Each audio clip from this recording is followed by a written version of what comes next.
so special? He was waiting for you. He said, I can't go in there until you undeafen. And then he's now in here. Oh, God. Here we go. Yeah, we can hear you, Jesse. You're coming through loud and clear. Go on, Indio's undeafen now.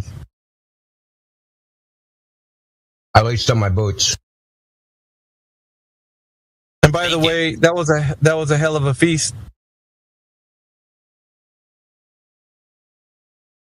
Yes, sir. I'm here.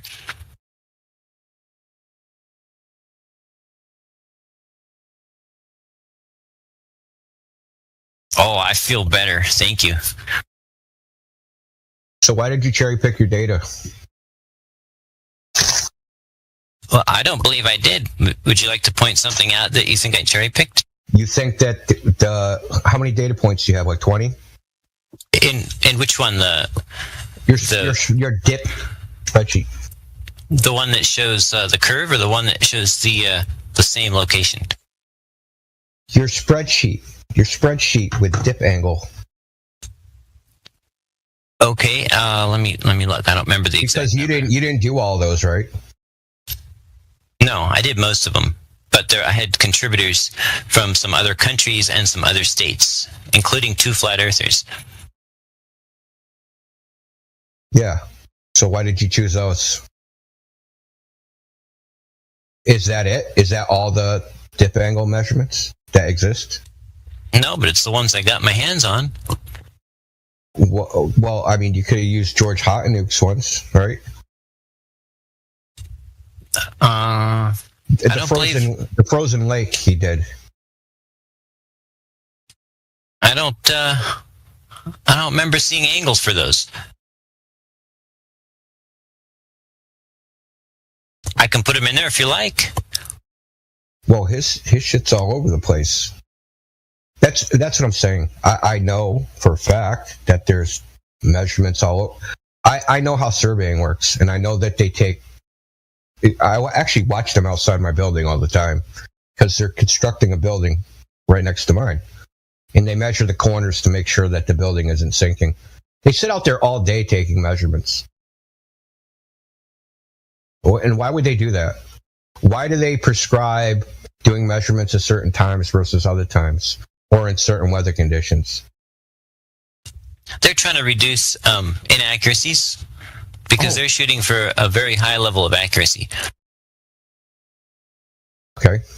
You're not? Well, I'm doing the best I can. But I'm well aware of the fact that I'm not going to get 1 millimeter accuracy at 75 miles, right? You're not going to get any accuracy. So, do you know that there's a difference between a device that says it can measure some angle and what it can actually measure? So there's like the internal angle, there's the precision of the device itself within itself. So say I have a physical protractor, right, with gradations on it. And I know that I can turn my theodolite. Now let's imagine it's an old theodolite with a physical angle measurement, and I turn it. Now there's the precision of the instrument itself, right? Great. And then there's the precision of the optic of doing the measurements through the optic and how those are correlated. When the theodolite says we can measure an angle of 0.05 arc seconds, they're talking about the instrument. They're not talking about the actual measurement. Right. They're talking about the measurement of the angle of the light. No. They're talking about the instrument itself. But don't they list the accuracy for the entire instrument? How would they measure that? How would they verify that? You can't verify it. So say I want to, what is my accuracy at 100 meters? How would I know? How am I going to test that? Am I going to set up an optical path with a bunch of mirrors, try and test it? What about 1,000 meters? What about 10,000 meters? What about 100,000 meters? How am I going to actually test that? How am I going to calibrate my device?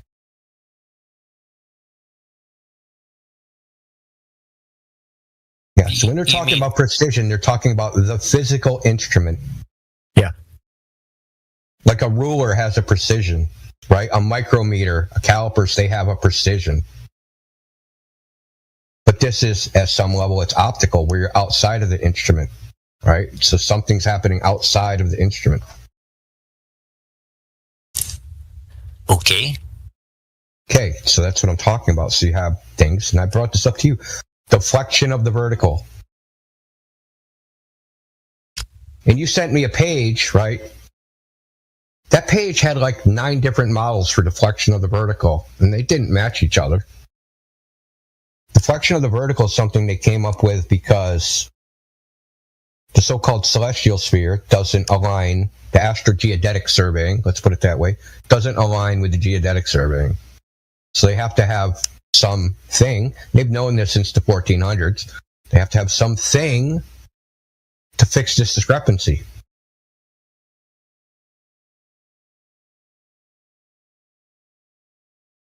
So are you saying that whatever you call it, deviation from the vertical is a likely cause for my measurement that plots out as a curve?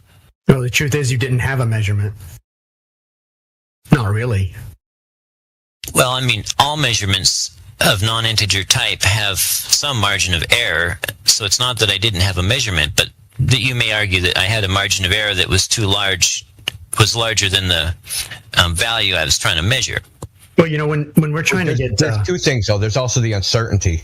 The uncertainty of the accuracy of your measurement in the first place. And there's precision, and then there's uncertainty. Correct. They're 2 different things. Correct. Do you have some evidence that my uncertainty was larger than the what I'm calling the missing height? Do you have evidence that you allocated for your uncertainty? Well, we can't know what your uncertainty was because we have 1 data point.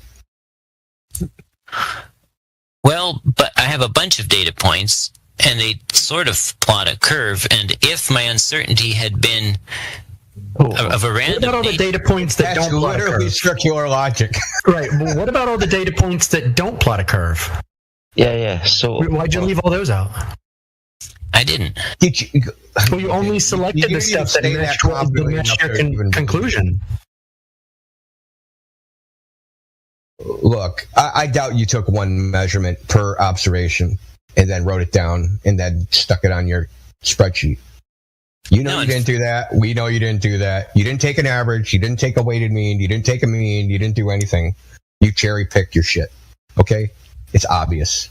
No, and actually, in some at one of the shots, I took several, and I put several in there, and they're slightly different.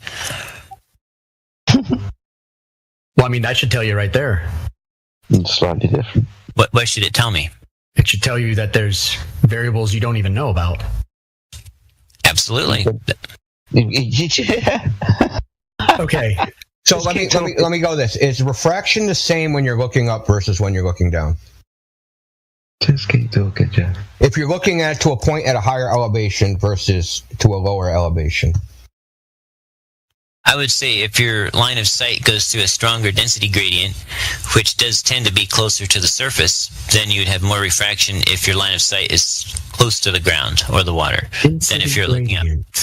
Density gradient. So, okay, there is something, it's called unequal refraction error. So when you're going up a slope versus when you're down a slope, the so-called refraction error is different. Okay. Okay, so if you're looking up versus whether you're looking down, right? So some of your measurements, you're looking up, and some of them are looking down. Right? So all these are all sources of error, which is why I say you're cherry picking, because your numbers are too clean. How do you, I mean, by what standard do you judge that? By the fact that there's a large, I just told you why. I just gave you one example, is that you're looking up versus when you're looking down. You're going to get a difference, right? So if you do a whole bunch of observations looking down, you're going to get one sort of refraction error, and then you're going to get a different value than when you're looking up. But the thing is, yours all match 1.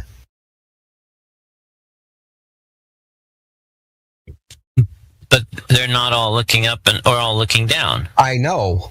That's the point. Maybe you don't get it. Your so-called error matches 7.6R, right? Pretty close, yeah. Yeah, pretty close. But it's not a universal error. It depends on which way you're looking. The 7.6R is for horizontal measurements. Hey, hold on just a second. A customer is calling me. Literally spoke by the bell. Wow. Oh, I'm about to dig deeper. Okay. Yeah.